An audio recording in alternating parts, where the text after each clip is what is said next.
Baik, bismillahirrahmanirrahim. Assalamualaikum warahmatullahi wabarakatuh. Alhamdulillahi rabbil alamin. Nahmaduhu wa nasta'inuhu wa nastaghfiruh. Wa na'udzu billahi min syururi anfusina wa min sayyiati a'malina. May yahdihillahu fala mudilla lahu wa may yudlil fala hadiya lahu. Syahadu an la ilaha illallah wahdahu la syarika lah. Wa ashhadu anna Muhammadan abduhu wa rasuluh. Allahumma himna rushdina wa idna min syari nafsina. Rabbi zidna ilman nafi'a warzuqna fahmah. Allahumma fahman nabiyyin wa hifzal mursalin wa ilhamal malaikatil mukarrabin birahmatika ya arhamar rahimin. Subhanaka la ilma lana illa ma 'allamtana innaka antal alimul hakim. Wala haula wala quwwata illa billahil aliyyil azim. Amma ba'. Alhamdulillah, pertamanya kita syukur pada Allah Subhanahu wa taala di atas pertemuan kita pada pagi ini untuk sama-sama kita membaca ayat-ayat Allah Subhanahu wa taala dan untuk kita tadabbur. Mudah-mudahan ayat-ayat ini akan menjadi bimbingan kepada hati-hati kita. Dan mudah-mudahanlah Allah Subhanahu wa taala datangkan hidayah dan petunjuk dalam kehidupan kita, insya-Allah. Amin ya rabbal alamin. Baik, insya-Allah hari ini kita akan sambung lagi iaitu tafsir dan tadabbur kita pada surah Al-Kahf, surah yang ke-18, dan insya-Allah hari ini kita akan sambung pada ayat yang ke-50. Dan pada ayat yang ke-50. Kalau kita tengok sebelum ayat 50, Allah Subhanahu wa taala telah bercerita berkaitan tentang hari kiamat, dan Allah Subhanahu wa taala telah bercerita berkaitan tentang suasana di yaumul mahsyar, iaitu amalan-amalan kita akan dinilai oleh Allah Subhanahu wa taala, wala la yughadiru saghiratan wala kabiratan. Tidak ada yang terlindung sama ada amalan itu kecil ataupun amalan itu besar. Tidak ada pun yang akan tercicir daripada hisab daripada Allah Subhanahu wa taala. Jadinya bermula daripada ayat 50, Allah Subhanahu wa taala bercerita berkaitan tentang antara sebab manusia melakukan maksiat di dunia ini sebelum hari yaumul hisab, iaitu antaranya kerana adanya iblis. Allah Ta'ala sebut cerita tentang iblis, dan kemudiannya Allah Ta'ala cerita tentang azab yang akan ditimpakan kepada golongan yang tidak beriman kepada Allah di hari akhirat. Okay. Baik, insya-Allah hari ini kita akan sambung pada ayat yang ke-50 dan kita akan sampai ayat yang ke-59. Ini adalah topik yang berkaitan tentang antara yang menjadi asbab kenapa manusia ini tidak beriman kepada Allah Subhanahu wa taala. Dan nanti kita akan masuk pada ayat yang ke-60, maka bermulalah cerita yang baru, topik yang baru berkaitan tentang Nabi Musa alaihi salam. Okey, iaitu ada satu bab berkaitan tentang fitnah ilmu. Fitnah ilmu. Okey, baik. Pada ayat yang ke-50, Allah Ta'ala menyebutkan wa id qulna lil malaikati isjudu li adama fasajadu illa iblis.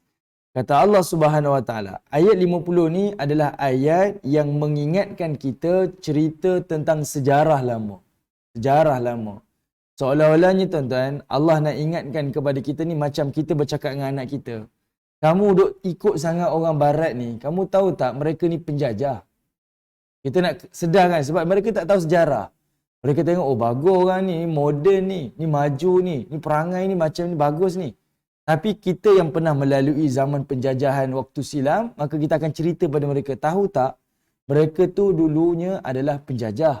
Mereka dah buat macam ni, mereka dah buat macam ni, mereka dah buat macam ni. Menyebabkan kita tersedar. Oh, rupa-rupanya yang kita sangkakan itu adalah permata, rupa-rupanya hanyalah sekadar kaca sahaja. Yang kita ingat baik, rupa-rupanya dia tidak baik. Sekarang ni Allah cerita tentang asal usul kejadian makhluk. Iaitu Allah kata apa? Dahulu kamu kena ingat. Wa id qulna. Berarti Allah menggunakan perkataan id qulna. Fi'lul madhi kat situ.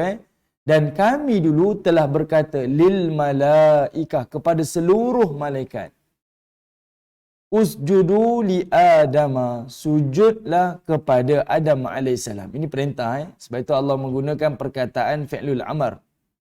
Usjudu tu fi'lul amar, kata kerja perintah.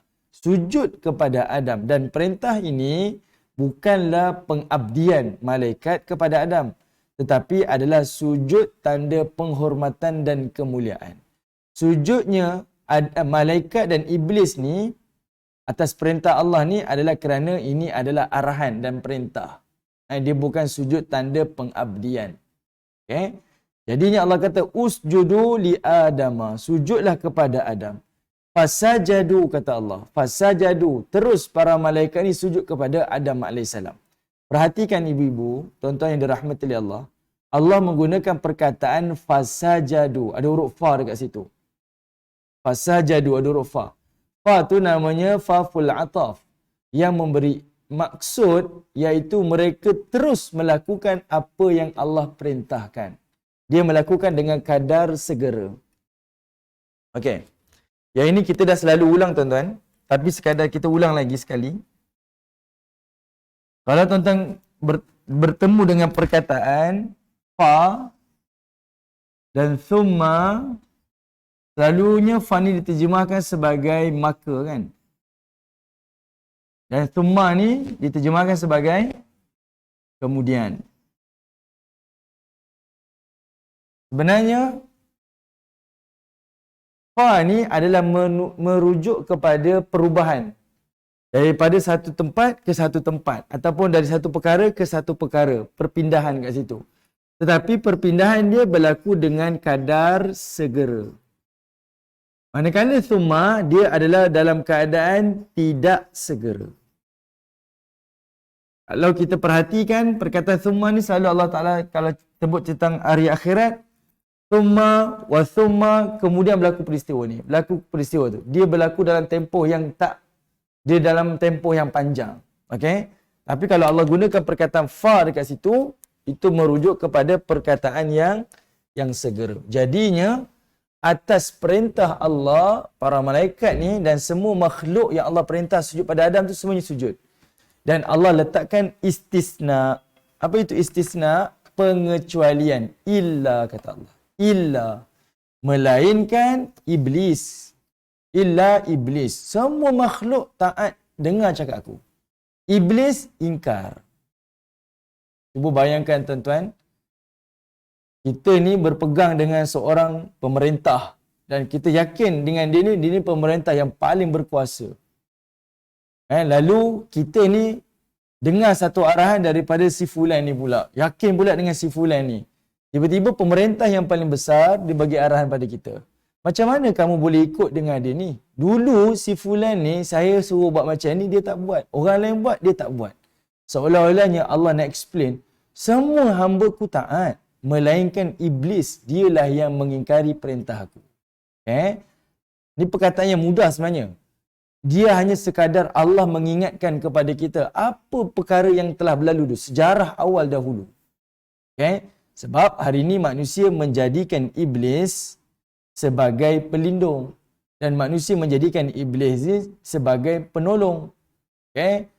Banyak cerita nantilah. Baik. Jadi Allah kata illa iblis, melainkan iblis sahaja makhluk Allah yang tak mentaati perintah Allah. Semua makhluk dengar cakap Allah, mentaati Allah. Kana minal jin. Iblis itu datang daripada kalangan jin. Sebab iblis dan jin ni dia datang daripada api. Iblis Allah Ta'ala kata dia diciptakan. Kata Allah, ana khairu minhu. Iblis pernah sebut pada Allah Ta'ala, aku lebih baik daripada Adam. Khalaqtani min nar. Kau telah ciptakan aku daripada api. Wa khalaqtahu min tin, dan kau ciptakan Adam itu daripada tanah. Kau ciptakan Adam itu daripada tanah liat. Kata iblis laknatullah. Dalam ayat yang lain Allah Taala menyebutkan wa khalaqal janna min marijim min nar. Dan Allah telah ciptakan jin daripada penghujung api. Sebab itu Allah menyebutkan iblis dan jin ini dia datang daripada keluarga yang sama. Dia kata Abdullah bin Abbas untuk membezakan makhluk ni. Yang mana malaikat dan iblis ni dia adalah makhluk yang tak sama. Dia adalah makhluk yang tak sama. Sebab apa dibezakan? Sebabnya orang akan nampak malaikat daripada cahaya, iblis daripada api. So apa beza dia? Macam sama tuan-tuan, tapi tak sama.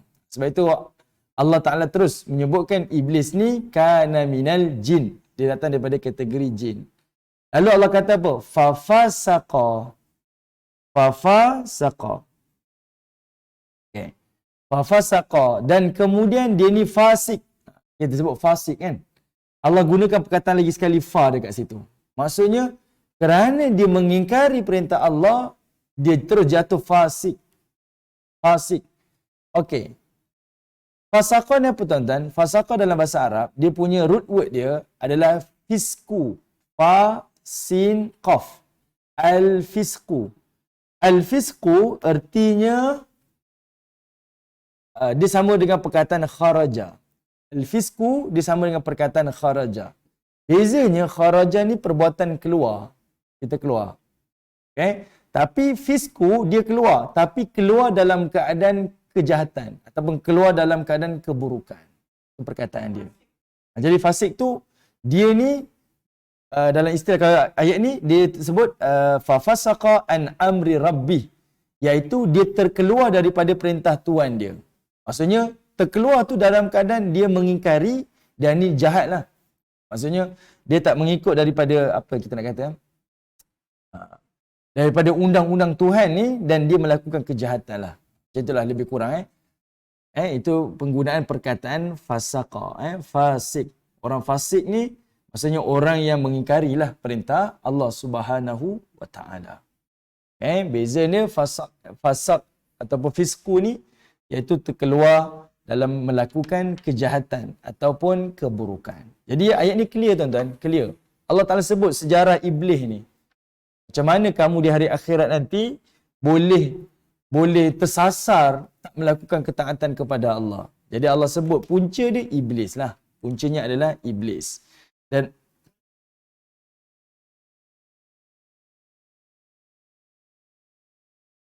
okey.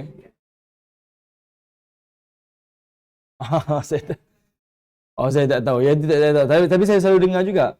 Saya tak tahu punca cerita tu daripada mana. Tapi benda tu selalu dengar kan.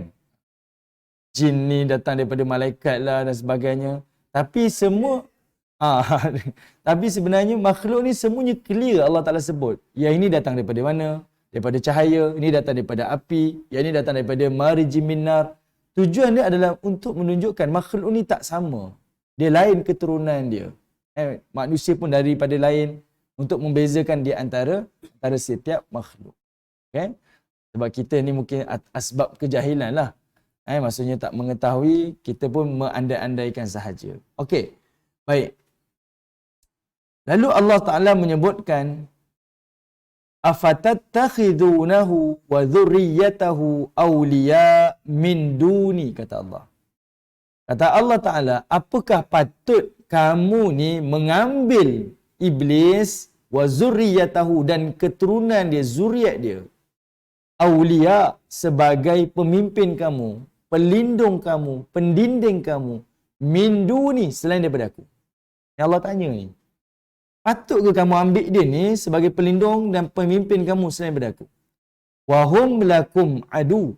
Dan mereka itu kepada engkau, wahai anak cucu Adam, mereka tu musuh. Mereka tu adalah musuh. Benda tu kita kena terima. Mereka tu adalah musuh. Lalu Allah kata apa? Bi'sa lidh-dhalimina badala. Buruklah kalau kamu jadikan iblis itu sebagai pengganti Allah kepada orang yang zalim. Allah suruh kita berfikir. Kamu jadikan iblis ini sebagai pengganti kepada Allah. Maksudnya dalam hidup ni, kita tak adalah bezakan iblis dengan Allah kan. Kita memang clear benda tu. Tapi dalam hidup ni mudah je. Dalam satu benda yang kita buat, kita fikir 5 perkara. Okay, saya buat ini adalah ibadah ataupun maksiat. Yang saya buat ni adalah taat ataupun mengingkari. Yang saya buat ni dosa ke pahala. Kemudian apa lagi tuan-tuan? Yang saya buat ini adalah nafsu ke iman. Dan lagi satu saya tak ingat. 5 perkara. Maksud kita sentiasa berfikir. Setiap benda yang kita nak buat ni, satu lagi, Allah redha ke Allah murka. 5 benda ni tuan-tuan, sentiasa ingat. Sebab di situ maksud yang Allah Ta'ala nak sampaikan. Boleh ke, cukup ke kamu nak jadikan iblis ni sebagai pelindung selain daripada Allah, sedangkan dia ni adalah satu musuh yang Allah memang takdirkan untuk manusia. Bi'salil zalimina badala. Buruklah kalau kamu jadikan iblis itu sebagai pengganti daripada Allah Subhanahu wa taala. Okey. Baik. Ni sekadar 5 perkara ni. Pertama, apa yang setiap benda yang kita lakukan, pertama, Allah murka ke Allah redha. Kedua, apa yang kita lakukan, ibadah ke maksiat.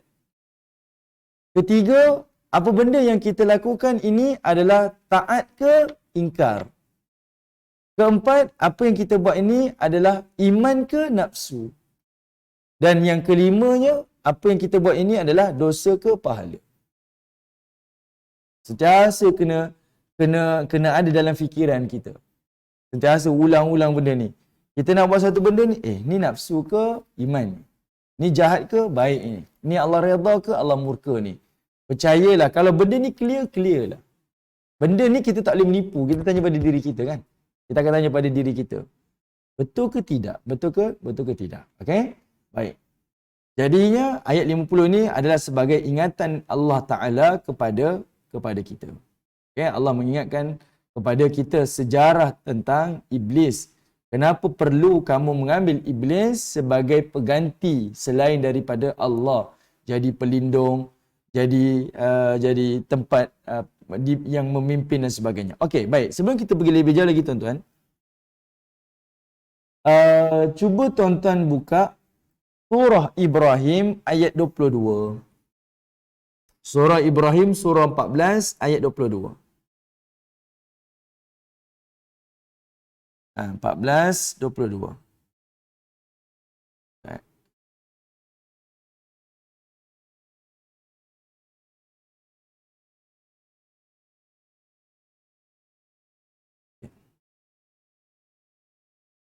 Okey, kalau tuan-tuan tengok pada ayat 14, surah 14, surah Ibrahim, ayat 42. Okey, kita tengok ayat 21 dulu. Kita mula daripada ayat 21 dulu. Allah Ta'ala menyebutkan, وَبَرَزُوا لِلَّهِ جَمِيعًا. Dan mereka semua ni akan dihimpunkan menghadap Allah. فَقَالَ الضُّعَفَاءُ لِلَّذِينَ اسْتَكْبَرُوا. Kemudian orang-orang yang lemah, iaitu pengikut-pengikut kepada orang yang sombong ni, inna kunna lakum taba'an fahal antum mughnun anna min azabillahi min syai'. Iaitu mereka pun berkata kepada mereka, iaitu kepada pemimpin mereka, sesungguhnya kami telah menjadi pengikut kamu, maka adakah kamu dapat menolak daripada kami sedikit azab daripada Allah? Maksudnya du'afa ni adalah pengikut. Manakala perkataan istakbaru adalah merujuk kepada pemimpin yang sombong ni lah. Ini iblis dengan pengikut dia ni. Jadi pengikut iblis ni dia akan kata, kami dah jadi pengikut kau ni. Ni cerita di dalam neraka tuan-tuan. Jadi dia kata, boleh tak kamu bantu saya ni, iaitu fahal antum. Adakah kamu ni mughnuna an min azabillahi min syai'? Boleh tak kamu ni jauhkan kami, hindarkan kami daripada azab Allah sedikit je. Sedikit, bukan semua. Sebab itu Allah kata apa? Min azabillah min syai'. Sikit je. Sedikit daripada azab Allah. Hindarkan. Qalu, lalu mereka menjawab, Lau hadanallah lahadainakum sawa'un alaina ajazi'na am sabarna ma lana min mahis. Kata Allah Subhanahu wa taala, mereka menjawab, kalaulah Allah menunjukkan jalan selamat kepada kami, tentulah kami ni tunjukkan jalan itu kepada kamu. Sekarang sama sahaja kepada kita, sama ada kita gelisah dan mengeluh ataupun kita sabar. Tiadalah sebarang jalan bagi kita untuk melepaskan diri. Tuan-tuan mengeluh ke? Iblis kata, kamu mengeluh ke? Kamu sabar ke? Kita sama dah. Sekufu. Sekufu kita ni. Sebab kita ni mengingkari perintah Allah. Wa qala syaitan, dan berkatalah syaitan, lamma qudiyal amr, setelah selesai urusan tu, dia kata apa? Ni syaitan ataupun iblis ni dia akan berdiri di atas mimbar di dalam neraka kan. Dan inilah ucapan khatib yang akan membuatkan semua pendengarnya akan menangis. Kita dengar khutbah pun tak menangis tuan-tuan. Tapi penghuni neraka akan menangis dengan khutbah daripada iblis. Apa iblis kata tuan-tuan? Innallah. Okey, sebelum kita pergi lebih jauh tuan-tuan, perhatikan ayat 52 ni, ayat 22 ni, Allah menggunakan perkataan qala, fi'lul madhi, past tense. Fi'lul madhi, past tense. Cerita tentang hari akhirat ni. Tapi Allah sebut dalam bentuk past tense. Di sini tuan-tuan, i'jazul lughah, para ulama tafsir menyebutkan bila cerita hari kiamat dalam bentuk past tense, kata kerja lepas, itu menunjukkan perkara yang pasti berlaku. Dari sudut ilmu Allah, benda ni dah berlaku dah. Jadi dalam erti bahasa kita, benda ni pasti berlaku. Akan berlaku dan mesti berlaku. Okay? Jadi Allah dah tunjuk pada kita, syaitan dan iblis ni akan sebut depan pengikut-pengikutnya di hari akhirat nanti. Apa dia kata? Innallaha wa'adakum wa'dal haqq. Dia kata, Sesungguhnya Allah telah menjanjikan kepada kamu wa'dal haq, iaitu janji yang benar. Sesungguhnya Allah telah memberikan janji kepada kamu dengan janji yang benar. Wa wa'adtukum fa akhlaftukum. Dan aku pun telah memberikan janji kepada kamu. Tapi janji aku ingkari. Fa akhlaftukum. Aku ingkari kepada kamu. Okay, ini yang sebut ni iblis tuan-tuan, syaitan. Okay, dia sendiri yang sebut. Kemudian dia kata apa? Wa ma kana liya alaikum min sultanin illa an da'autukum fastajabtum li. Dan dia kata apa? Dan tidaklah bagi aku ni sebarang alasan dan kuasa untuk mempengaruhi kamu selain daripada aku yang mengajak kamu lalu kamu terburu-buru mengikut ajaran aku. Perkataan ni sakit hati tuan-tuan. Sebab dia kata apa? Wa ma kana liya alaikum min sultan. Aku ni tak ada kuasa pun. Sebab itu kalau kita fikir-fikir, iblis ni dia tak ada buat apa-apa pun pada kita. Dia suruh kita bermaksiat ke, suruh kita menipu ke, suruh kita ambil rasuah ke, dia tak pernah paksa dengan kuasa dia. Kamu tak buat, aku cekik. Tak ada. Benar kan? Kita nak pergi solat berjamaah ke, solat subuh ke, nak buat baik pada ibu bapa pun, tak ada pun iblis kata, kalau kamu buat, siap. Aku ugut, bunuh anak kamu. Tak ada. Tak ada. Dan iblis ni kata apa? An da'autukum. Aku hanya ajak je. Dalam bahasa kita, iblis ni bisik je. Kan? Yang salah kita lah. Yang duduk dengar dan percaya apa yang dia kata. Okay? Lalu kata iblis, fastajabtum li. Dan kamu tu yang terburu-buru nak ikut ajaran aku ni. Okay. Lalu kata iblis lagi, fala talumuni walumu anfusakum. Kata iblis, iaitu janganlah kamu ni talumuni. Kamu jangan salahkan aku. Walumu anfusakum. Tapi kamu salahkan diri kamu. Tuan-tuan cuba bayangkan. Orang yang kita berharap ni, yang kita ikut dia, yang buat macam-macam untuk dia, tiba-tiba dia kata macam tu pada kita. Sakit hati tak? Waktu yang kita tengah berharap pada dia ni. Dan inilah yang ucapan iblis di atas mimbarnya di dalam neraka nanti. Itulah yang dia akan sebutkan kepada pengikut-pengikutnya. Okay? Lalu dia kata apa? Ma ana bimusrikhikum.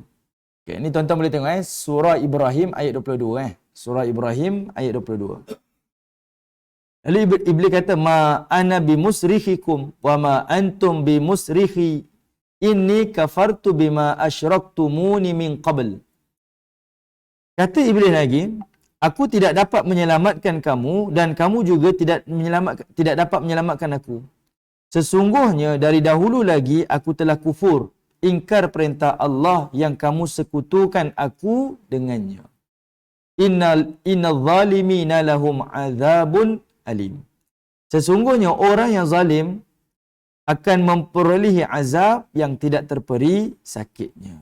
Okay, ini adalah ucapan yang disebutkan oleh syaitan dan iblis di atas mimbarnya di dalam neraka nanti kepada pengikut-pengikutnya.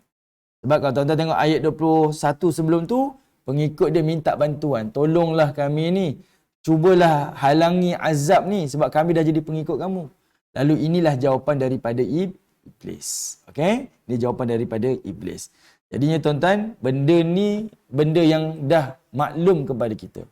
Di dalam pengetahuan kita. Tinggal kita sahajalah memilih antara iman ataupun kekufuran. Okey, baik. Ayat 51 tuan-tuan. Tapi jangan kata di hari akhirat tuan-tuan. Dekat dunia pun, mana-mana manusia yang bergantung kepada syaitan ataupun kejahatan, dia nikmat sekejap je. Tapi kesusahan selama-lamanya. Ambil rasuah seronok. Kaya raya.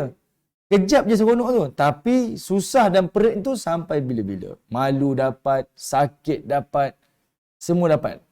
Semua dapat. Okay? Baik.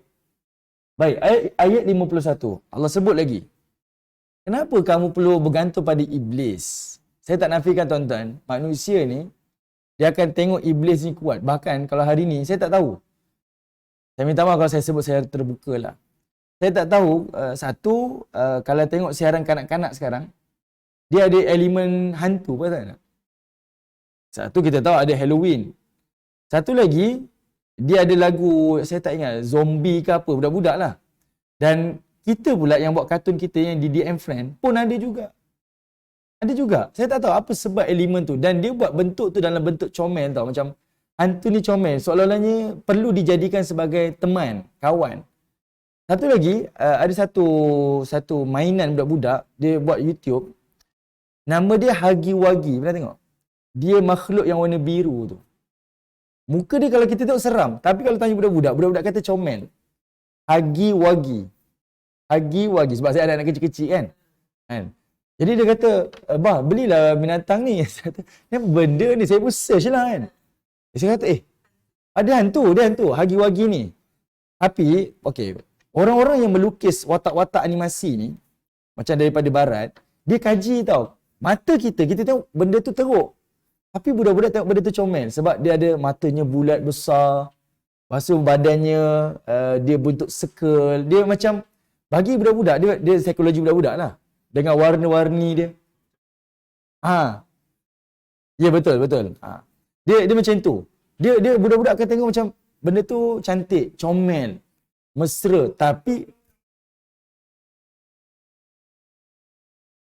betul. Itu zaman saya. Casper. Itu zaman saya macam tu juga. Watak-watak tu di tapi kita tengok pun macam hantu lah sebab dia ni kan macam roh. Tapi kalau hari ni yang dahsyatnya lagi, watak ni, Huggy Wuggy ni, dia watak membunuh. Saya search lah, orang respon kan. Dia kata kalau boleh jangan dedahkan watak ni kepada anak-anak. Sebab dia ajar untuk jadi jahat. Immune. Dia ajar untuk ni. Saya search, kalau tuan-tuan search Huggy Wuggy ni, sekejap saya tengok ejaan dia. Tuan-tuan boleh tengok lah. Ni anak-anak kita tengok ni, bukan orang lain. Okey. Sebab sekarang ni kita berada di YouTube yang benda kita tak boleh halang kan. Ni ejaan dia. Tuan-tuan boleh tengok sendiri. Dan dah ada research dah. Huggy Wuggy. Cuba tengok dia punya video dia, berapa banyak viewers dia. Kemudian dia memang elemen dia membunuh. Sampai saya baca lah ada respon daripada parents kan. Dia kata anak dia tengok dan anak dia sampai cakap dengan bapak dia, "Mama, saya nak bunuh mama lah. Saya nak tengok darah keluar daripada kepala mama." Ni benda betul lah. Saya tak tipu. Tuan-tuan tengok. Ni dari sudut, bacalah psikologi untuk kanak-kanak ke apa kan. Benda tu berlaku. Dia tak ada perasaan. Bahkan orang kita ni, orang Melayu ni, saya tak percaya sebut lah. Tuan-tuan boleh search kat Google tu. Anak dia terlalu suka sampai dia buat birthday party anak dia, tema dia Huggy Wuggy. Kalau pergi kat kedai-kedai yang jual mainan-mainan budak-budak tu, ada patung ni. Ada kartun ni. Jadi topi lah, jadi bear lah, jadi baju lah. Saya pergi tengok. Ni benda yang duduk dalam masyarakat kita lah. Scary. Tapi bagi budak-budak, dia rasa benda tu comel. Kita tengok tak comel dengan gigi taringnya kan? Dia sebenarnya start daripada game. Tak tahu, saya tak tahu. Kena check lah, saya tak tahu benda tu. Okey, baik. Okay, jadinya itulah, itu antaralah kan. Okay, jadi sebab itu Allah ingatkan manusia ni. Sebab apa keberuntungan kamu nak jadikan benda-benda ni sebagai pendamping, pelindung, pendinding selain daripada Allah. Ni bagi anak-anak. Okay, zaman kita pula yang sihirnya, bomohnya, kan, yang ambil sakanya, itu banyaklah, itu lagilah. Ya. Ya. Kembali kepada situ. Ya, betul. Betul. Betul. Dia sebab kita pula letakkan ustaz ni semua ustaz. Asal pakai kopiah ustaz je lah. Kan? Pakai serban pun ustaz juga. Kita tak menilai pada amal dia, pada ilmu dia. Sebab itu, Abdullah bin Mubarak ni dia pernah pergi haji. Bila pergi haji, orang kan tak boleh pakai kopiah, tak boleh pakai serban kan. Lelaki kan kena buka. Tak ada orang dengar cakap dia. Tak ada orang dengar cakap. Sedang dia ulama besar. Dan dia menyebutkan, jangan menilai agama tu pada pakaian. Ni zaman dia ni, bukan zaman kita. Abdullah bin Mubarak, zaman dia tu. Dia masuk Mekah tu tak pakai kan, sebab dalam keadaan ihram. Orang tak peduli dia pun. Tak dengar pun cakap dia. Bila dia dah pakai dengan pakaian ulama dia, orang-orang tak, dia ni tak share lah. Itu zaman dia. Dan zaman kita lagi lah. Sebab nak perbaiki ilmu susah. Tapi dengan tukar pakaian senang. Kan? Sebab itu artis pakai kopiah aja, simpan janggut sikit, dia jadi boleh ceramah dah ni. Okay. Dah boleh ikut dah ni. Apa dia cakap, beriakan je. Bahaya tuan-tuan. Okey. Baik. Jadi pada ayat 51 Allah Taala sebut lagi. Ni Allah datangkan logik. Kata Allah Taala, ma ashhadtuhum khalqas samawati wal ard. Lalu Allah kata apa? Masa aku ciptakan langit bumi ni, aku tak bawa pun iblis ni datang untuk tengok. Jadi saksi. Maksudnya Allah kata, satu, iblis ni tak pernah bersama dengan aku. Masa aku nak jadikan alam ni, langit dan bumi ni, iblis ni aku tak pernah bermusyawarah dengan dia. Sebab manusia meletakkan iblis ni pengganti Allah. Kan ayat sebelum 50 tu, li zalimi madala tu. Manusia jadikan iblis ni sebagai menjadikan iblis sebagai pengganti Allah. Jadi Allah kata, masa aku nak ciptakan alam ni, aku tak pernah mesyuarah pun dengan iblis. Tak pernah bincang pun. Maksudnya nak jadikan itu sebagai sekutu lah. Tak pernah pun.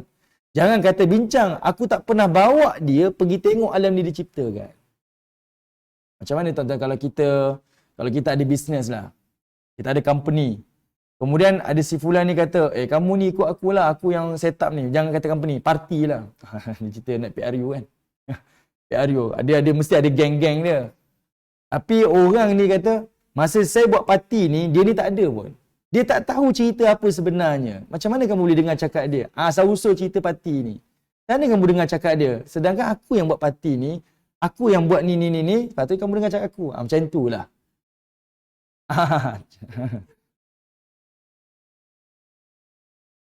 Macam tu lah kan. Jadi saya nak mudahkan faham macam tu kan. Jadi Allah bagikan logik. Jangan kata aku nak meeting dengan dia.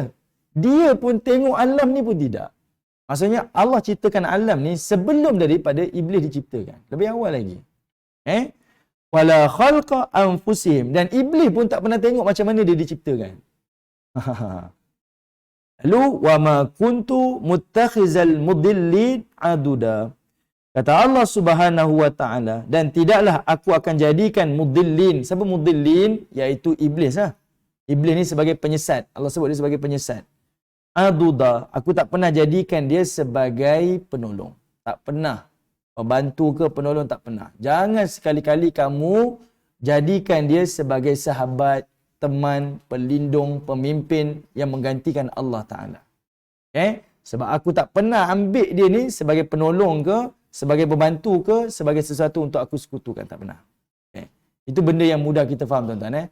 Sebab jangan sampai kita menyesal di hari akhirat. Okey, sekarang ayat 52 tuan-tuan. Pada ayat 52, Allah Subhanahu wa taala menyebutkan bagi orang-orang yang mensyirikkan Allah. Allah kata apa? Wa yauma, dan ingatlah pada hari ini, yaqulu, maka Allah Taala akan berfirman. Tuan-tuan perhatikan perkataan yaqulu. Yaqulu ni adalah fi'lul mudhari', iaitu kata kerja present tense. Bila ayat ni, maka dia merujuk kepada dunia. Benda sekarang berlaku ni Sekarang dia berlaku Kalau Allah gunakan fi'lul amal fi'lul madhi iaitu past tense, itu merujuk pada hari akhirat. Wa yauma yaqulu. Maka Allah Taala kata apa? Nadu syuraka'i allazi naza'amtum fada'auhum falam yastajibu lahum waja'alna bainahum mawqiba. Allah Taala kata apa? Nadu syuraka. Panggillah sekutu-sekutu yang kamu ciptakan tu. Maksudnya panggillah berhala-berhala yang kamu sembah selain daripada aku tu. Maksudnya apa tuan-tuan? Allah Ta'ala cabar manusia yang mensyirikkan Allah. Dekat dunia ni lagi, kamu panggil kamu punya berhala. Minta tolong daripada dia. Dia mampu datang pertolongan ataupun tidak. Lalu kata Allah, allazina za'amtum fada'auhum falam yastajibu lahum.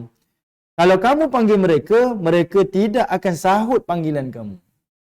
Allah bukan suruh panggil di hari akhirat. Allah suruh panggil dekat dunia lagi. Panggil berhala kamu tu. Panggil. Berhala. Okey, nanti kita akan bincang. Siapa syuraka ni? Berhala ni siapa? Allah kata, panggil mereka ni sekarang juga dekat dunia ni. Panggil. Kalau dia sahut, itu lain cerita. Sekarang ni dia sahut ke tidak? Tak sahut, tuan-tuan. Siapa-siapa pun. Logiknya macam tu. Sebab itu ni Allah Ta'ala mencabar manusia. Okey, baik. Kita tengok.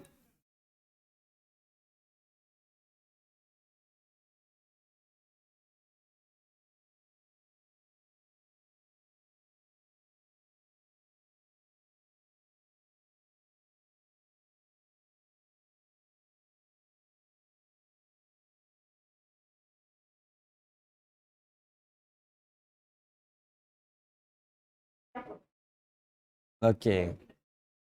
Okey, baik. Alright. Baik, saya faham. Okey. Dekat sini nanti saya nak sebut sikit. Okey, sebelum kita pergi lebih jauh, okey, saya tunjuk pada tuan-tuan tengok surah Az-Zumar ayat 3. Siapa berhala ni? Surah Az-Zumar ayat 3. 39 tak silap. Surah Az-Zumar surah 39 ayat yang ketiga.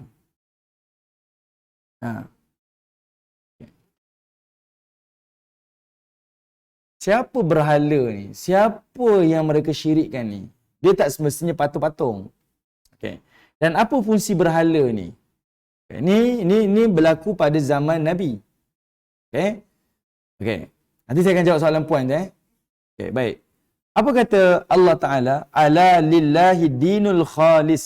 Dia kata apa? Ingatlah. Ala. Ketahuilah. Ingatlah. Lillahi dinul khalis. Kepada Allah lah ibadah ni yang dibawa dalam keadaan khalis, bersih daripada kesyirikan. Mengabdikan hanya khusus pada Allah Ta'ala. Lalu Allah kata apa? Walladzina attakhadhu min dunihi awliya'a mana na'buduhum illa liyuqarribuna ilallahi zulfa.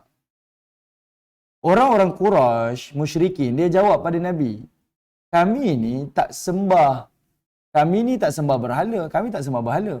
Tapi kami jadikan berhala itu adalah sebagai awliya. Dia jadikan berhala itu sebagai pelindung dan penolong. Tuhannya Allah.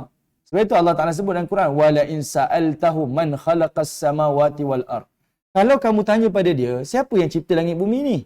La yaqulunna Allah. Dia akan cakap Allah. Tapi apa fungsi berhala yang ni? Dia kata tak, kami bukan sembah dia. Kami nak jadikan dia sebagai penolong. Saya nak jadi pembantu. Yang itu yang Allah tak suka sebab kamu jadikan dia sebagai sekutu. Jadikan dia sebagai sekutu. Allah tak nak. Okey. Kemudian Allah kata apa? Tujuan dia apa? Kan disebut kan, awliya ma na'buduhum. Kami tak sembah pun dia. Kami tak sembah pun berhala-berhala ni. Illa melainkan liyuqarribuna ilallah. Sebab kami nak hampirkan diri pada Allah. Tuan-tuan, tengok berhala ni jangan ingat patungnya. Boleh jadi duit. Boleh jadi tadi makhluk-makhluk halus. Saya tak sembah dia. Makam, kubur. Saya tak sembah dia. Tapi saya nak dekatkan diri saya pada Allah. Itu sebagai perantara. Makhluk halus kan? Orang tu saya tahu dia makhluk halus, saya tak sembah dia. Saya berdamping dengan dia sebab saya nak dekat pada Allah lah. Ini bahaya tuan-tuan. Sebab itu inilah namanya berhala. Semua benda ni. Okay? Dan Allah kata apa? Ilallahi zulfa. Perkataan zulfa tu maksudnya dia nak betul-betul dekat dengan Allah. Menjadikan berhala-berhala ni ataupun benda yang dia syirikkan ini untuk dekat diri pada Allah. Sampai tahap orang ni dia tahu Tuhannya Allah. Tapi dia jadikan tok guru dia, tok syekh dia, tok wali dia untuk sesuatu yang dia nak dekat diri pada Allah. Pun salah. Apatah lagi orang letak simbol-simbol sekarang kan? Macam-macam simbol. Saya tak sembah benda ni. Tapi saya jadikan ada, kita nak tabarruk lah. Semua benda ni merosakkan. Ini jelas tuan-tuan. Saya tak tipu tuan-tuan. Tuan-tuan baca sendiri ayat ni. Okay? Innallaha yahkumu bainahum fima hum fihi yakhtalifun. Kata Allah Subhanahu wa taala, sesungguhnya Allah menghukum di antara mereka dengan orang yang tidak melakukan syirik itu tentang apa yang mereka selisihkan.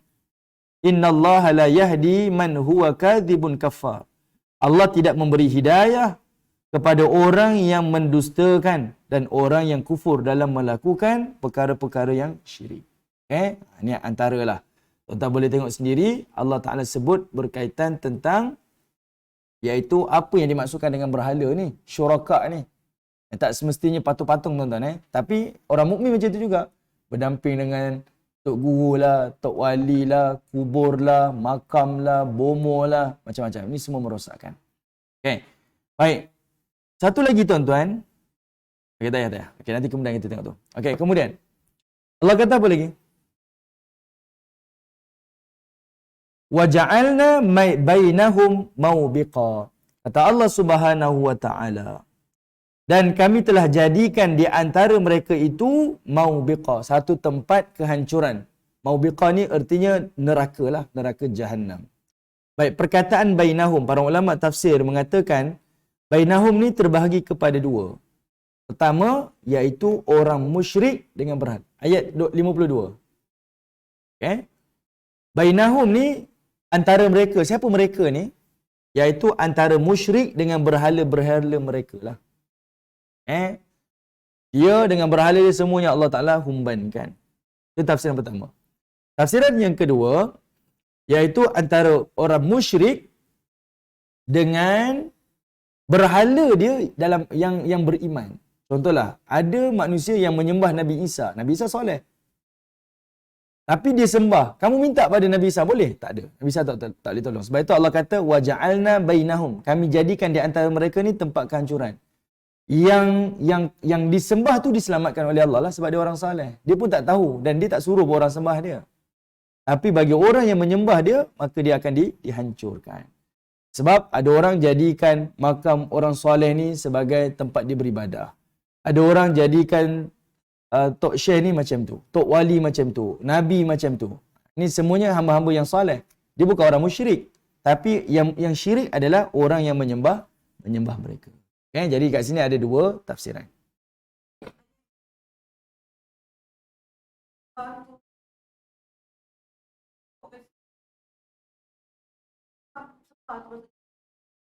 Okey, baik.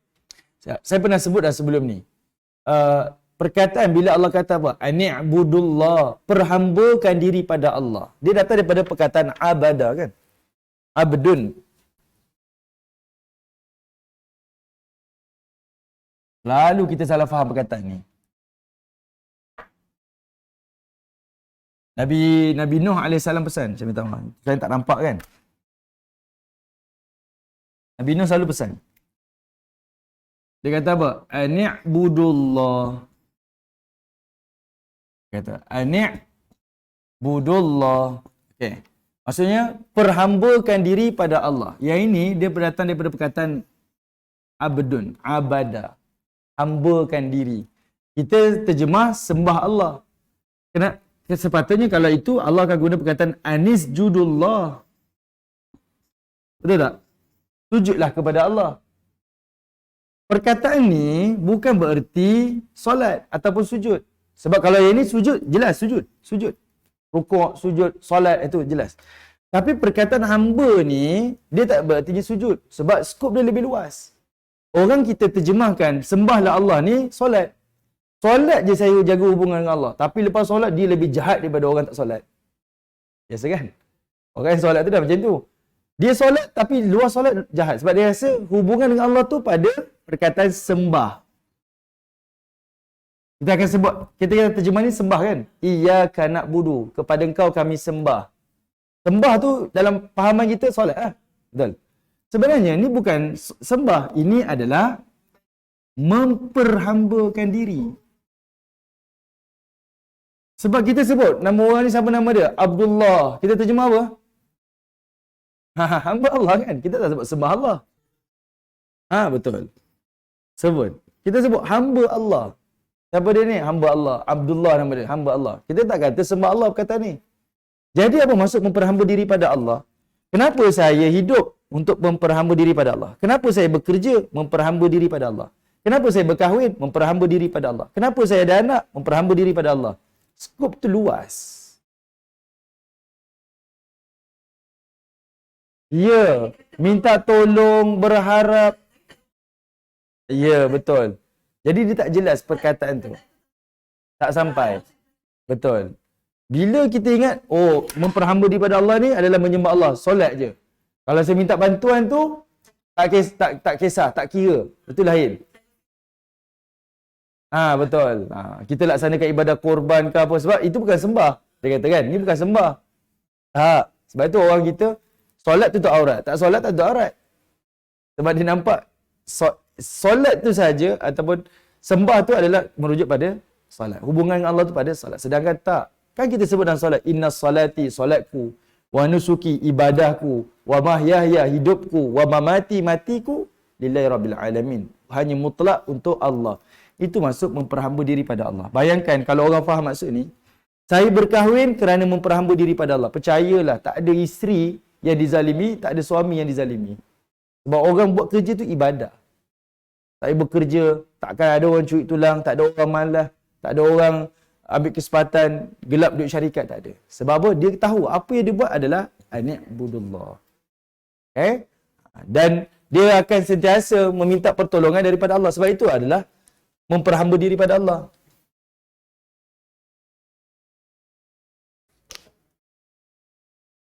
Okey. Tawassul ni adalah menghubungkan. Sebab itu bila kita berdoa, kita akan mulakan dengan selawat. Ini antara adab. Kan? Bertawassul. Kita akan berselawat.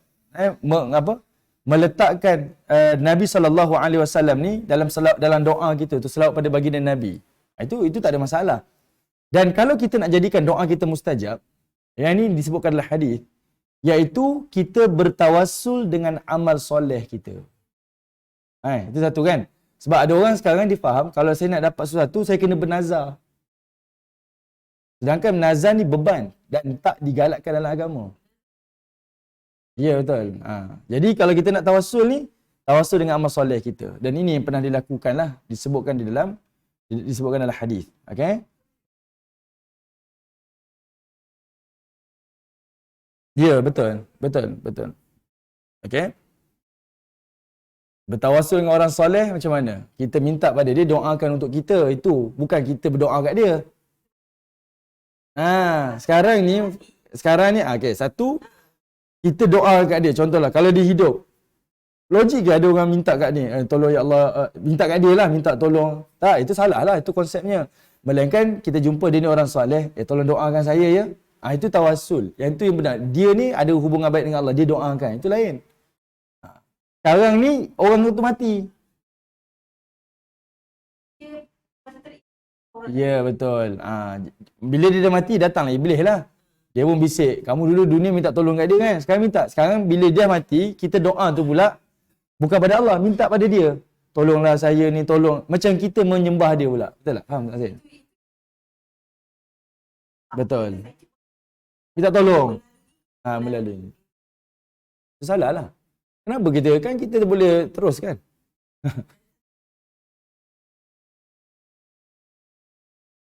Oh ya, betul. Oh, itu memang berat lah.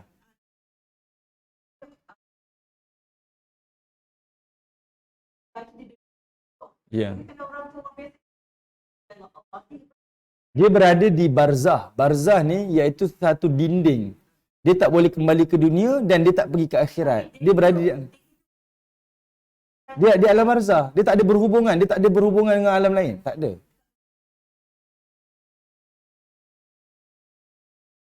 Allah Allah itu saya tak tahulah. Saya tak pasti. Saya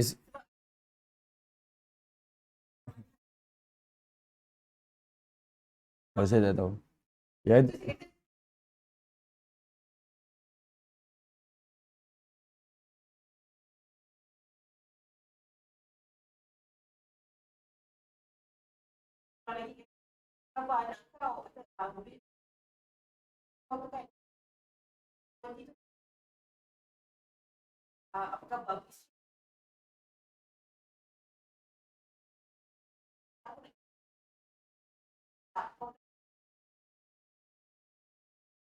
hmm.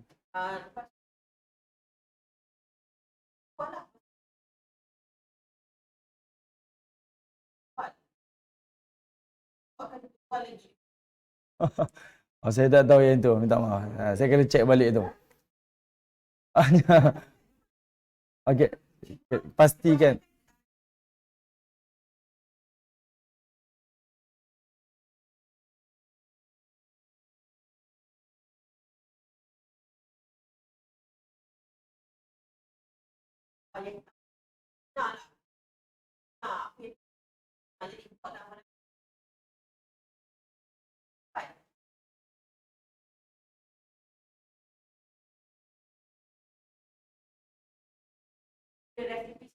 Oh, yang okey, yang tu kena cek balik. Memang benda itu saya tak mampu nak jawab. Melainkan mesti ada nas. Tak tahu. Ya. Rujukannya? ha.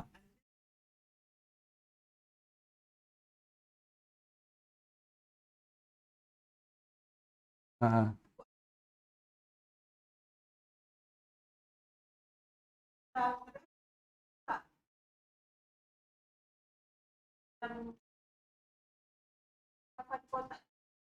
Hmm.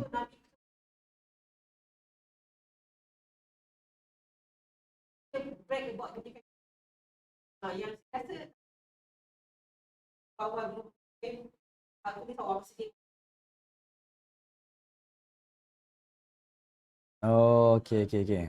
Tu kena tahu metodologi setiap buku tu. Sebab tu kita tahu setiap buku yang kita baca tu kita kena tahu metodologi dia. Ha.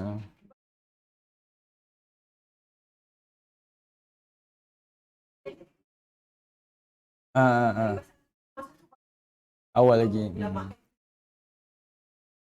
Betul betul. Betul betul.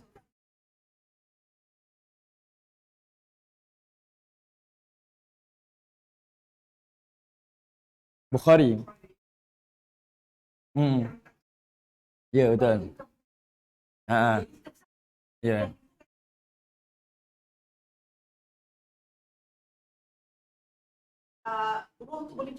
Hmm.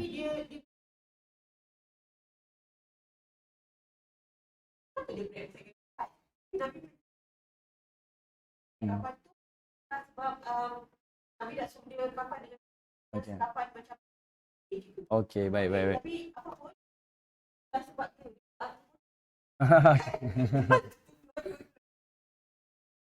Ha.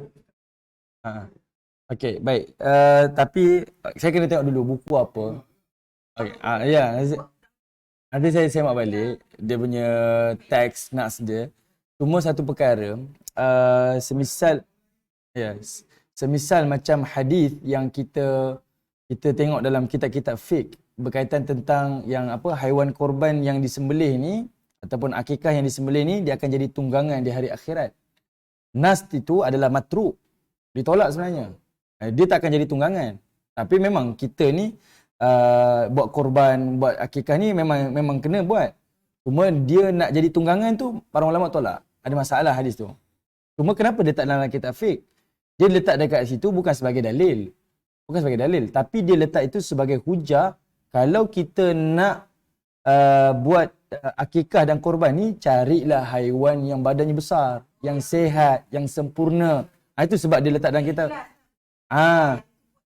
Ya, dia bukan nak ambil sebab tu jadi tunggangan, tak.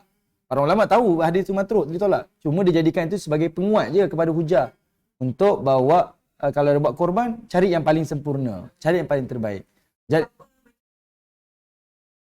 Jadi sebab tu saya nak tengok balik nas yang disebut dalam kitab Ar-Ruh tu. Boleh jadi yang disebutkan itu bukan sebab hadis tu. Bukan sebab hujah tu, tapi dia nak bagi tahu kalau mengkebumikan jenazah, kebumikan dengan sempurna. Mungkin itu hujah dia. Sebab tu kena tengok balik. Saya tak berani nak cakap lah, selagi saya tak tengok, saya tak nak cakap. Okay? Alright. Sebab tu dia mesti ada metodologi dia. Kita mesti tahu sebab dia kan. Okay, baik. Kita sambung lagi kan. Itu kita punya hujah kita macam tu kan. Sebab matruk ni dia dhaif. Tapi dhaif yang tertolak, sangat teruk, sangat lemah.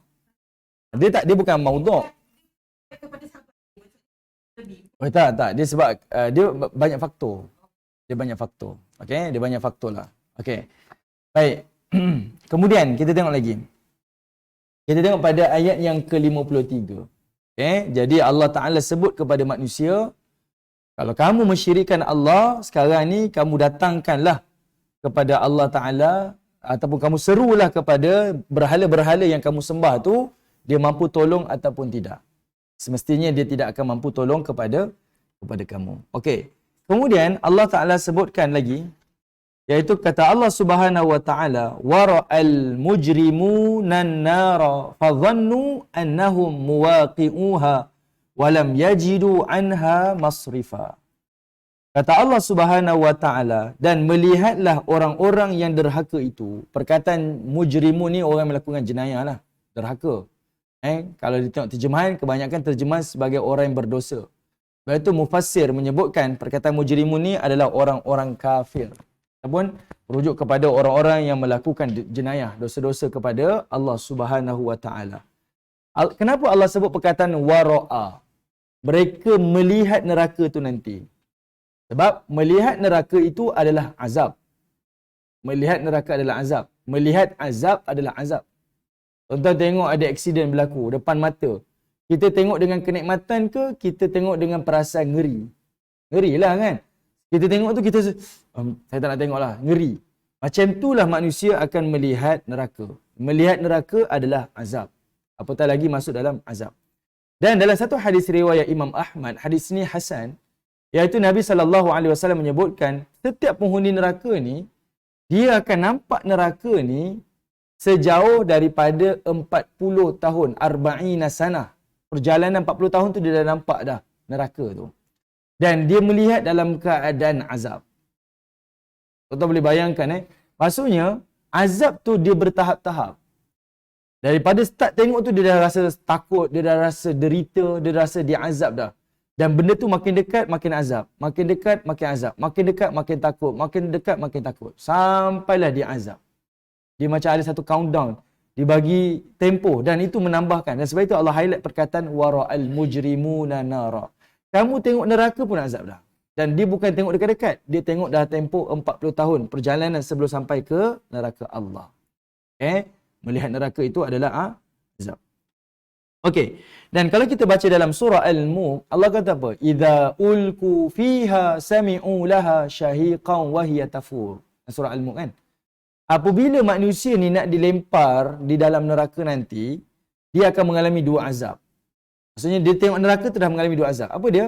Perkataan pertama, azab daripada bentuk samak dia. Iaitu daripada pendengaran dia. Azab daripada pendengaran dia. Apa dia? Iaitu azab dari sudut pendengaran adalah kata Allah syahiqa.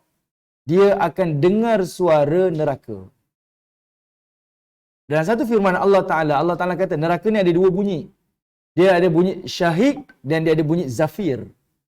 Syahik dan zafir. Syahik ni iaitu neraka dia tarik nafas dia. Zafir ni neraka akan hembuskan nafas dia. Dua-dua tu mengerikan. Maksudnya bunyi suara neraka tu dah ngeri dah. Maksud azab dari sudut pendengaran dah. Kedua, syahik ini para ulama tafsir juga melihat dia adalah suara penghuni neraka. Suara penghuni neraka. Penghuni neraka menjerit-jerit minta pertolongan daripada Allah Ta'ala lah. Diselamatkan mereka. Bayangkan, kalau kita ada anak kecil, bayi-bayi yang menangis ni, macam mana perasaan kita? Stres tak? Kita tak boleh tidur satu malam ni sebab anak kita yang seorang ni menangis. Kalau kita masuk satu rumah asuhan, 5 baby menangis. Stres. Oh bingung lah kan. Bayangkan, boleh terima tak? Kalau budak menangis. Stres kita, stres. Bayangkan dalam neraka tu adalah bunyi orang-orang dewasa menangis, berteriak, merayu, mengadu, semualah perasaan tu dilontarkan dalam satu tempat yang Allah longgokkan segala kemarahan dan kemurkaan Allah Ta'ala. Jadi, perkataan syahid dan suara al-mulk tu merujuk kepada suara penghuni-penghuni neraka. Kita tak masuk neraka gini. Telinga pun dengar dan ngeri dah. Kemudian kata Allah, wahiyat tafur. Dan kamu akan tengok neraka tu menggelegak. Tafur tu pula adalah azab dari sudut basar kita. Dari sudut kitanya penglihatan kita. Kenapa? Sebab kita akan nampak tafur tu, iaitu para ulama kita menyebutkan dia seolah-olahnya bayangan macam ada kacang yang direbus. Kacang hijau tu kita rebus. Sekarang di neraka nanti yang kacang tu adalah manusia, yang air rebusan tu adalah neraka. Kita tengok dengan mata kita sendiri. Masa tu kita baru tahulah azab dari sudut pendengaran dan juga penglihatan. Okey, itu azab pertama. Wara'al mujrimu nara. Okey, orang-orang yang melakukan dosa ni akan melihat neraka, azab. Yang kedua pula, fadhannu. Dan mereka ni akan meyakini pula. Ni pun azab. Okey, tuan-tuan tengok perkataan fadhannu. Zannu ni, zan, dia ada dua maksud. Pertama, zan ini artinya sangkaan. Kedua, zan artinya adalah yakin. Ada dua perkataan Baik, penghuni neraka ni masa dia dah tengok daripada jauh dah neraka tu dah rasa azab dah. Dan dia tengok neraka tu dalam keadaan zan, sangka dia. Apa dia sangka? Annahu muwaqi'uha wa lam yajidu anha masrifa. Mereka menyangka mereka akan terjatuh di dalam neraka. Okay, kenapa mereka bersangka? Kalau kita ambil terjemahan bersangka, sebab dalam perjalanan tu mereka masih lagi mengharapkan rahmah daripada Allah untuk elakkan mereka daripada azab. Ada harapan kat situ. Tapi dia meletakkan harapan di tempat yang salah lah. Sebab harapan kat situ dah tak ada harapan dah. Okay, harapan tu adalah di dunia ni. Meminta, mengadu, beristighfar kepada Allah Ta'ala. Jadi para ulama tafsir meletakkan fazannu ni adalah mereka melihat neraka dan mereka yakin annahum muwaqi'uha. Mereka itu akan diletakkan, akan dijatuhkan ke dalam neraka. Bayangkan tengok neraka azab, yakin pula akan jatuh dalam neraka pun azab. Ada dua azab dekat sini Allah Ta'ala sebut. Okey. Apa dia tuan-tuan? Fazannu ni azab dia adalah azab kesedihan dan azab kedukaan. Kerana apa? Dia akan mengalami azab tu. Contohlah, ada orang akan dijatuh hukuman gantung. Dia duduk dalam sel lah. Setiap hari warder penjara ni duduk angkat kain kita kata apa, tali gantung tu, duduk lalu depan muka banduan setiap hari. Dia belum kena azab lagi tapi dia tunjuk dah. Apa perasaan kita? Kita rasa ngeri, kita akan rasa lebih sedih, kita akan rasa lebih takut. Itulah yang dimaksudkan dengan perkataan fazannu. Fazannu. Saya ada pengalaman tuan-tuan sebab saya mengajar di penjara. Lepas tu tali tu diimport daripada India. Tuan-tuan tahu kan? Tali gantung tu diimport daripada India. Dan tali tu tebal Dia tak salah saya, kalau saya pegang tu saya ada gambar dia. Dia 2 kali ganda daripada besarnya. 2 kali ganda. Tu tali tu. Okey. Kalau diikat kat kepala kita ni, dilepaskan dia punya ketinggian tu ni. Satu tingkat. Dia letak ni tingkat satu. Kat bawah tu dia akan ruang kosong lah. Dia akan buka bawah tu, orang tu akan jatuh lah. Dan dia jatuh, confirm tengkuk ni patah dan dia punya lidah ni akan terjelit. Sebab dia punya tempat dia belit tu, kat situ ada besi kat situ. Yang besi tu lah yang akan patahkan kita punya tengkuk ni lah. Memang akan mematikan. Dan siapa yang kata, kalau dijerut macam tu, hukuman gantung dan dia tak mati, itu mustahil. Boleh kata mustahil. Hampir mustahil. Sebab 99% dia mesti mati. Sebab dia memang diciptakan untuk mematikan. Memang tali besar. Kasar talinya. Sebab dia lepaskan macam tu. Saya pernah peganglah tali tu dan tali tu memang pernah Ada berapa orang mati dah pegang tali tu. Kita pegang pun kita dah ada rasa macam ada aura negatif lah. Aura negatif lah. Sebab, sebab dia ada, macam mana nak kata Yalah. Ada rasa macam itulah, betul Jadi, sebab itu Allah Ta'ala sebut, maksudnya kamu tak diazab lagi. Tapi dalam perjalanan kamu nak ke neraka, dan dalam keadaan macam itu pun kamu dah rasa azab dah. Macam mana kamu nak menempuh azab tu? Masa ni pun kamu tak boleh nak hadap dah. Beza pula dengan penghuni syurga. Penghuni syurga pula, syurga tu jauh.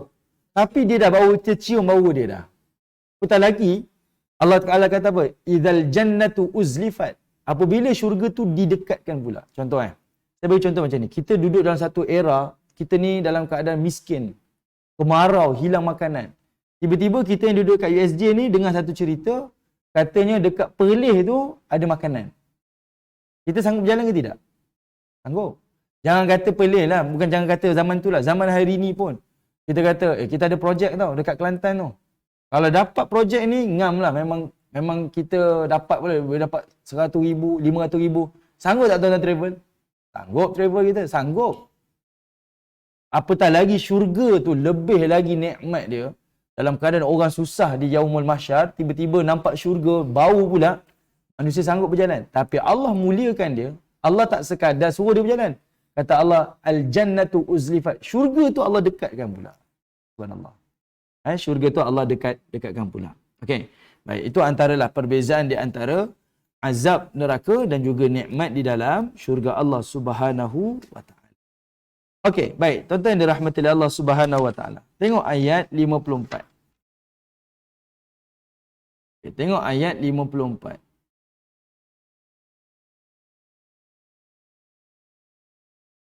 Okey, pada ayat 54. Minta maaf tuan-tuan. Ayat 53 tadi, yajidu anha masrifa. Dan mereka itu tidak ada tempat berlindung daripadanya. Tidak ada tempat berlindung dah. Mereka tak dapat larilah daripada azab. Okey, ayat 54. Walaqad sarrafna fi hadzal qur'ani linnas min kulli mathal, kata Allah. Dan sesungguhnya sarrafna, kami telah jelaskan seterang-terangnya di dalam Quran ini, hadzal Quran. Linnas, kami telah jelaskan kepada manusia ni dalam Quran ini min kulli mathal. Iaitu dalam macam-macam bentuk perumpamaan. Allah nak mudahkan kefahaman kita. Allah datangkan macam-macam perumpamaan. Bentuk macam ni, bentuk macam ni, bentuk yang macam ni. Tapi kata Allah apa? Wa kanal insan. Tapi manusia itu adalah akthara syai'in jadala. Dia tetap adalah sesuatu yang paling banyak berjidal. Jidal ni maksudnya paling banyak membantah. Yang paling banyak berdebat. Yang paling banyak mengingkari. Allah datang macam-macam perumpamaan. Tapi degil. Nak dengar juga. Okey. Kita ambil satu contoh. Tuan-tuan buka surah Al-Hajj ayat 73. Surah Al-Hajj, surah yang ke 22. Surah Al-Hajj, surah 22, ayat 73. Okey, kita bawa satu perumpamaan. Kita tengok perumpamaan. Surah 22, ayat 73. 73. Surah Al-Hajj, surah 22, ayat 73. Dekat sini Allah datangkan perumpamaan. Iaitu perumpamaan tentang lalat. Mudah je Allahnya perumpamaan. Perumpamaan tentang lalat. Allah mulakan dengan perkataan ya ayyuhan nas. Perkataan an-nida. Allah panggil manusia ni. Mari sini. Duriba mathalun fastami'ulah. Kami datangkan satu perbandingan, perumpamaan. Fastami'ulah, dan kamu dengar sungguh-sungguh. Allah mulakan dengan perkataan duriba. Daraba ni dia adalah maksudnya dipukul. Kalau tuan-tuan jumpa perkataan tamsilan dalam Quran, perumpamaan, mesti Allah akan sebut fadrib, duriba. Daraba ni maksudnya pukul. Sebab apa? Sebab setiap perumpamaan yang Allah berikan, dia macam pukulan. Bila kita dipukul tu, dia akan memukul sampai ke hati. Dia mesti buatkan kita macam tersedar. Betul lah perumpamaan ni. Dan menyebabkan bila orang dipukul ni, dia akan bertindak balas. Dia mesti nak balas balik kan. Jadi seolah-olahnya Allah nak kata apa? Bila dia dipukul, dia akan terduduk, tersedar. Dan dia akan bertindak balas, iaitu bangkit untuk perbaiki balik apa yang dia salah. Itu hikmah kenapa Allah gunakan perkataan duriba. Setiap kali Allah datangkan perumpamaan, Allah akan mulakan dengan perkataan daraba ataupun duriba. Okay. Jadi Allah kata, wahai manusia, kamu dengar ni. Dengar sungguh-sungguh, fastami'ulah. Ada satu perumpamaan. Apa dia? Kata Allah Ta'ala, innal ladzina tad'una min dunillah. Sesungguhnya sesuatu yang kamu sembah selain daripada Allah itu. Maksudnya berhala-berhala yang kamu sembah selain daripada Allah. Ini untuk orang-orang musyrik lah. Ini kita ambil satu contoh perumpamaan. Yang Allah kata banyak perumpamaan aku bagi dah. Manusia degil juga. Allah kata, kami telah datangkan satu perumpamaan. Iaitu, kamu tengok pada berhala-berhala yang kamu sembah min dunillah selain daripada Allah. Lan yakhluqu dzubaba. Allah gunakan perkataan lan. Lan ni iaitu dia merujuk kepada iaitu penafian secara, dia istilah apa an-nafyu ta'kid. Penafian secara mutlak. Sebab lan ni artinya daripada dulu sampai akan datang dia tak akan mampu buat. Itu lan. Kalau lam dia merujuk pada dia belum buat lagi. Akan datang mungkin dia buat. Itu lam. Lam mim kan kita kena jumpa kan. Kadang la, kadang lam, kadang lan, kadang ma. Kalau ma pula dia dalam bentuk terhormat. Contoh Contohnya kalau kita selalu sebut dalam bahasa kita ana la adri, saya tak tahu. Tapi kita diajar untuk sebut ma adri, saya tak tahu. Kenapa guna ma, tak guna la? Ma ni adalah dalam bahasa yang lebih terhormat lah. Ma fi mushkilah. Kita tak kata la mushkilah kan? La masalah. Tak ada. Kita kata ma fi mushkilah, tak ada masalah. Ma tu adalah merujuk kepada tidak. Tapi perkataan tu lebih terhormat. Bahasa Inggeris pun macam itu juga kan? Kita selalu guna apa? Dia tak guna perkataan may kan? May I borrow ke? Tak. Kita akan guna apa? Bahasa Inggeris saya tak ingat lah. Dia kalau kita nak minta tolong kepada orang, may tu kira bahasa biasalah. Kalau bahasa yang lebih terhormat, kita akan panggil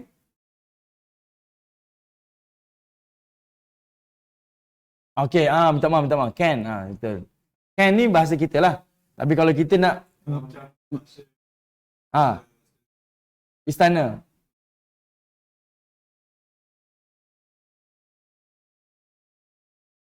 Ya. Dia kita akan guna perkataan may kan? May. Dia macam itulah, setiap bahasa dia mesti ada bahasa yang biasa. Kalau untuk yang terhormat dia ada bahasa dia sendiri. Macam itulah. Okay? Jadinya di sini Allah menggunakan perkataan lan. Maksudnya manusia ni Allah jamin tidak akan mampu menciptakan apa? Yakhluqu dzubaba. Dia tak akan mampu mencipta lalat.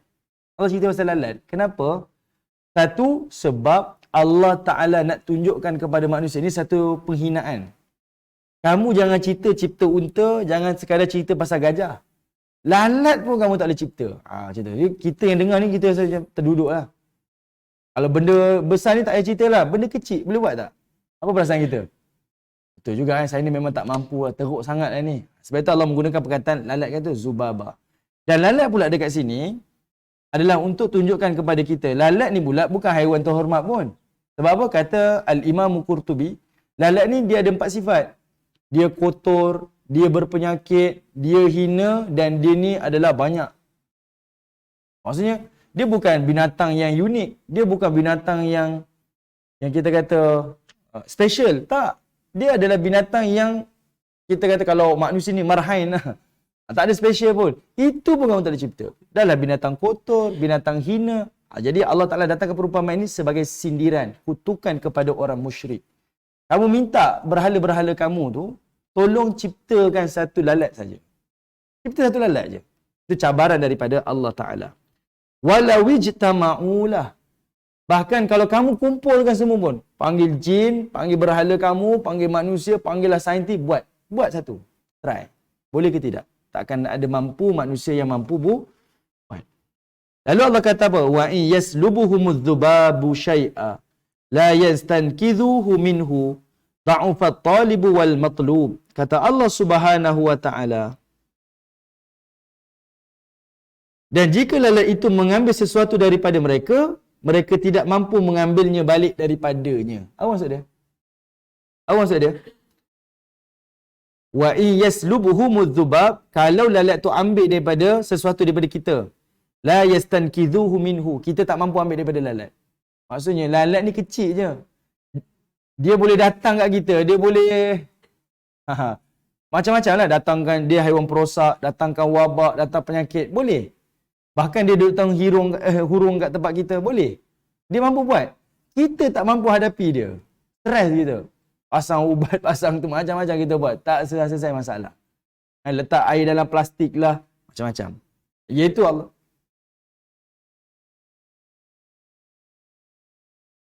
Kalau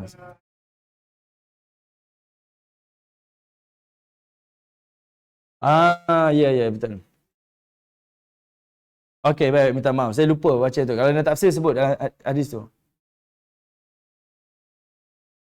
Okey, dalam riwayat Al-Bukhari, bila Allah Ta'ala sebut perkataan, saya minta maaf, kita kembali balik. Minta maaf. Kembali pada ayat yang ke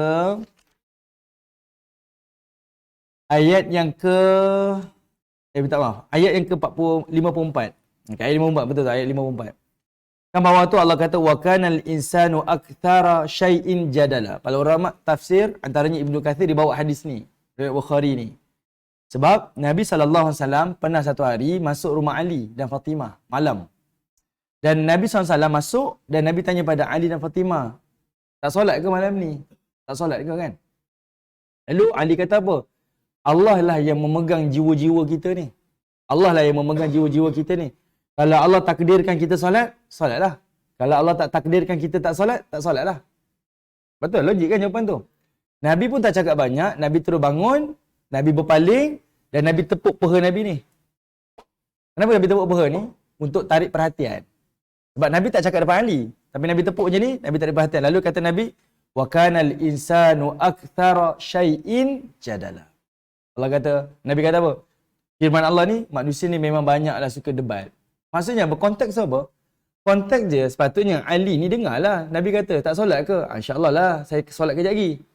Tapi dia jawab pula. Dia jawab apa? Allah pegang nyawa kita, ya Rasulullah. Kalau Allah nak solat, solatlah kita. Kalau Allah tak solat, tak solatlah kita. Sebab manusia ni sifat dia tak boleh ditegur.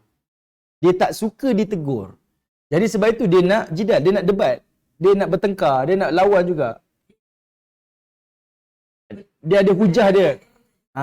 Itu sifat manusia. Sebab itu Nabi sebut ayat ni, sebab tu dibawa dalam hadis tu. Sebab nak bagi tahu sifat, bukan kata salah Ali tu, tak salah.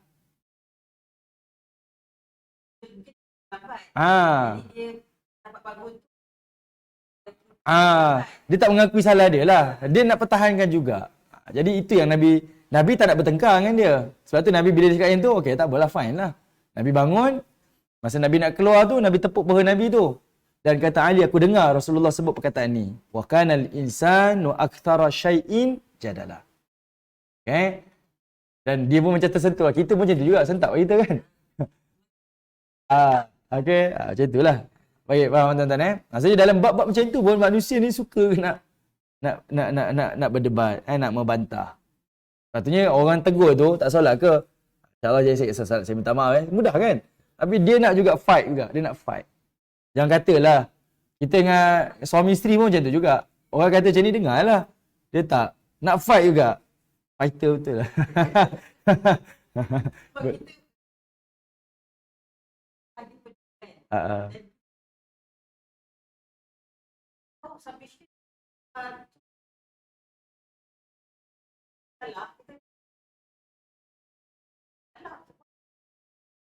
Betul lah. Betul. Memang sifat manusia macam tu. Dia nak cakap benda yang betul lah. Saya tak nafik, saya tak kata semua salah. Maksudnya, semua orang ada hak nak bercakap. Dan sebab itu Allah sebut, wa kanal insan ni, manusia ni memang aktsara syai' jadalah. Dia memang jenis orang yang suka bantah. Bukan bantah kat sini, maksudnya dia nak cakap, dia nak berdebat, nak bertengkar tu. Boleh jadi dalam bentuk yang betul yang salah. Kalau betul-betul tak salah, silakan. Tapi yang bermasalah dekat sini, yang salah pun nak berdebat juga. Tapi sikap manusia tak? Ya, kita kena akui ini sifat kita. Kalau betul, itu dialukan oleh agama. Tapi kalau tak betul, batil, tak benar. Ego lah. Ego lah. Mudahnya macam tu kan, betul? One word je. Okay? Itu sifat kita lah kan. Okay.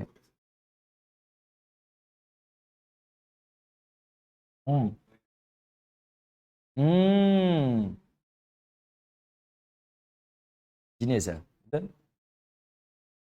Bagus. Terima kasih bagi word tu. Okey, baik. Okey, kita tengok surah Al-Hajj tadi. Okey. Jadi Allah Ta'ala sebut dekat situ. Lalat ni, dia boleh ambil daripada kamu dan kamu tak boleh ambil daripada dia. Da'ufat talibu wal matlub. Dan kata Allah Subhanahu Wa Ta'ala, dua-dua lemah. Lalat lemah, manusia pun lemah. Lemah iaitu daripada lalat, dia lemah yang meminta tu sebab daripada mendapat hajat dia, dan yang kedua wal matlub itu lemah yang diminta kerana tak dapat nak tunaikannya. Okey. Baik. At-talibu wal matlub merujuk siapa? Musyrik dan berhala dia. Yang musyrik minta pada berhala, dia lemah sebab dia ada hajat. Matlub pula yang diminta tu, berhala tu pun lemah sebab tak dapat tunaikan. Ayat ni kalau kita betul-betul fikir, betul lah. Kita perlukan Allah. Siapa kita? Berhala yang kita sembah, yang kita agungkan ni, yang kita buat semua pada dia ni, dia boleh tak cipta lalat seekor kecil je? Kecil sangat. Mampu. Tak mampu. Dan ini antara logik yang Allah Ta'ala sampaikan. Sebab itu Allah kata apa? Aku dah berikan pada manusia dalam Quran ni min kulli mathal. Banyak perumpamaan dah. Tapi manusia nak berjidal juga. Nak bertengkar juga. Nak bantah juga yang aku ni Tuhan. Betul eh? Ini antaralah yang Allah Ta'ala nak sampaikan kepada kita. Baik. Kita sambung ayat 55. Last kali tuan-tuan. Ayat 55. Tengok ayat 55 surah Al-Kahf kembali. Kita tengok. Ni kita berdiri kat sini. Nanti kita akan sambung ayat berikutnya. Baik. Ayat 55 Allah kata apa? Wa ma mana'an nas. Wa ma mana'an nas kata Allah. Apakah yang menghalang manusia ni? Apakah yang menghalang manusia ni? Ay yu'minu, daripada beriman kepada Allah.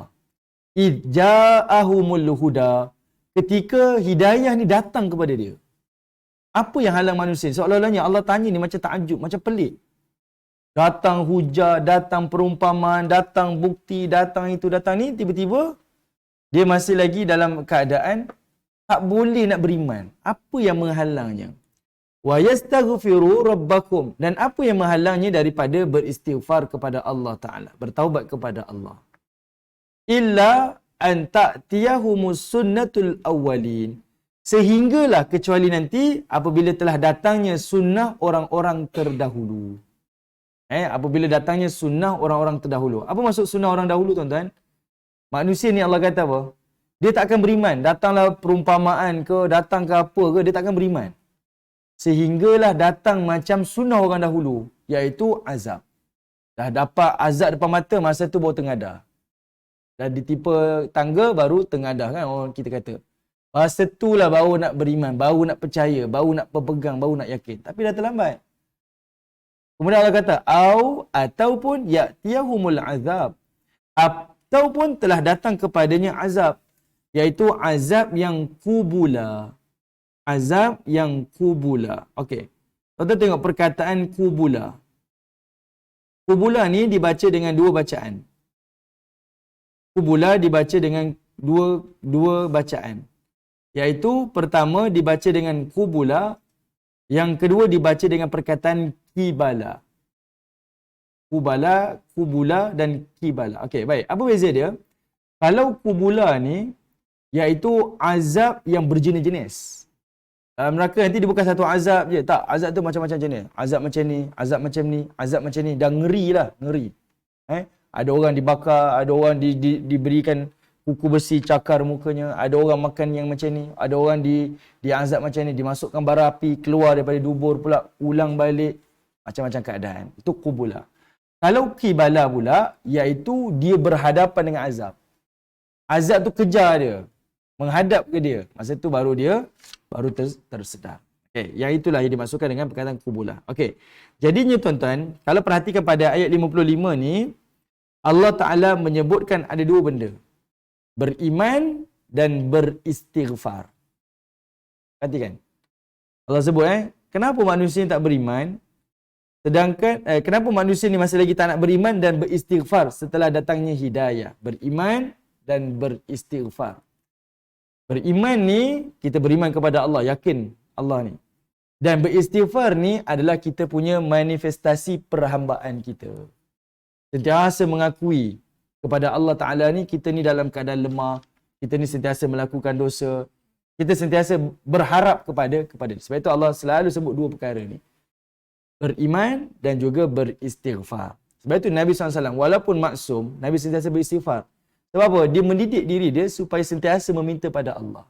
Minta kan? Kita istighfar kan kita minta taubat, minta pengampunan. Kalau orang rasa ego, saya tak buat apa-apa, kenapa nak kena istighfar? Itu kita. Tapi bila kita beristighfar, dikepingkan iman ni, sebab dua ni sinergi dia. Iman ni kita punya dalaman dia. Kita punya dalaman kita. Kita betul-betul yakin. Tanda kita yakin tu macam mana dengan Allah ni, beriman tu? Adalah dengan kita sentiasa meminta kepada Allah. Yang paling minima iaitu amalan hati kita lah. Meminta dengan memohon keampunan daripada Allah. Okay? Baik, masih lagi tak dapat selesai ayat 55. Kita ada baki 4 ayat sebelum cerita kisah tentang Nabi Musa dengan seorang Rasul yang disebutkan sebagai seorang Nabi lagi yang bernama Khidir. Tapi itu khilaf lah kan. Khidir ataupun tak tahu siapa yang diutuskan bertemu dengan Nabi Musa alaihissalam. Okey, kita berhenti pada ayat 55. InsyaAllah minggu depan kita akan sambung pada ayat 56. Wallahu ta'ala a'lam.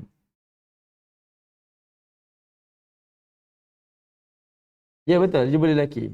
Lelaki. Dia tak sebut nama apa. Bil Mulkan. Kuliah binti Mulkan. Itu satu isu tu. Nanti kita bincang yang tu. Tapi tak naklah bincang kan, buat bergaduh je. Terima kasih semua yang di Google Zoom, di Zoom meeting. Assalamualaikum warahmatullahi wabarakatuh.